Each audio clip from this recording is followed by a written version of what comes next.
teknologi dan rekod baharu di dua masjid suci.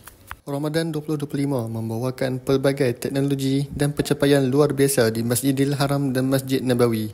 Daripada teknologi terjemahan sehingga rekod jemaah umrah, inilah yang berlaku. Peranti terjemahan segera di dua masjid suci.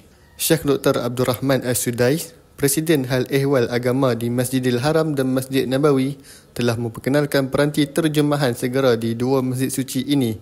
Peranti ini untuk membantu jemaah yang tidak fasih berbahasa Arab memahami teks khutbah dengan lebih mudah. Peranti ini juga direka dengan saiz 3.5 inci, boleh diletakkan di dalam poket dan penggunaan yang berterusan mampu bertahan selama 16 jam dengan cas yang penuh. Kelajuan internet dipertingkatkan di Masjidil Haram dan Masjid Nabawi.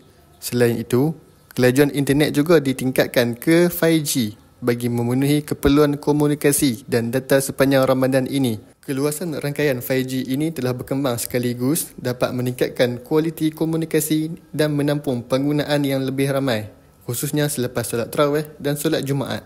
Seterusnya, terdapat peranti pengesan bilangan jemaah di pintu Masjidil Haram. Teknologi sensor dan kamera AI juga dipasang di Masjidil Haram untuk merekodkan jumlah jemaah yang hadir setiap hari.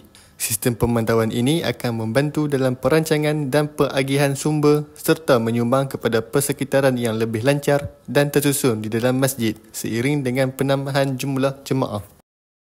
Akhir sekali, catatan rekod baharu kunjungan harian jemaah umrah di Masjidil Haram.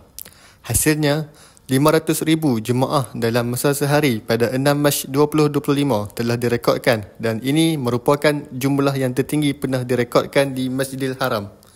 Rekod baharu ini menunjukkan pencapaian baharu dalam sejarah menunaikan ibadah umrah.